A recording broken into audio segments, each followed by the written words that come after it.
Madame, Monsieur, bonjour. Bienvenue dans votre édition du 13h.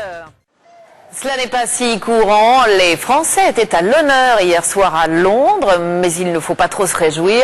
Ce sont nos concitoyens installés dans la capitale britannique qui ont élu les meilleurs d'entre eux. Chefs d'entreprise, sportifs ou encore cuisiniers. Dans ce palmarès, on retrouve Marc Lévy, l'écrivain, ou encore Raphaël Ibanez, le rugbyman, qui prend une petite revanche sur les Anglais. Amaury Guibert, Roy Connelly.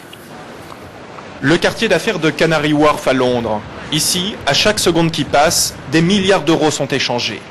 Le temple de la finance, où des Français se sont fait une place tout en haut de l'échelle, c'est le cas de Franck Petitgas. Son nom ne vous dit sans doute rien, c'est pourtant l'une des figures les plus influentes de la place de Londres. Je crois qu'en général, on oublie que je suis français. C'est pas que je le cache, mais je crois qu'en fait, rarement on pense que je suis français.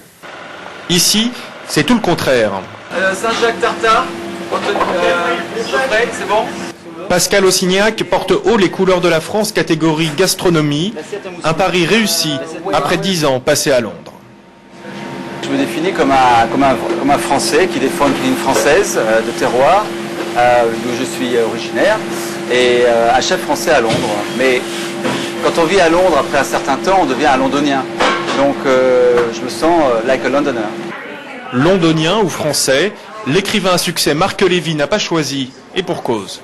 Une des magies de l'Europe, c'est d'avoir cette possibilité d'être profondément amoureux de son pays et profondément amoureux d'une ville qui n'est pas nécessairement dans son pays.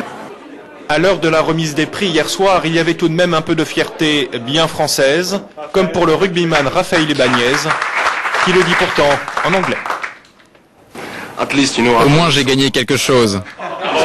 Je veux dire ce mois-ci. 5 personnalités honorées et un concours qui a de l'avenir, la communauté française à Londres compterait aujourd'hui plus de 300 000 personnes.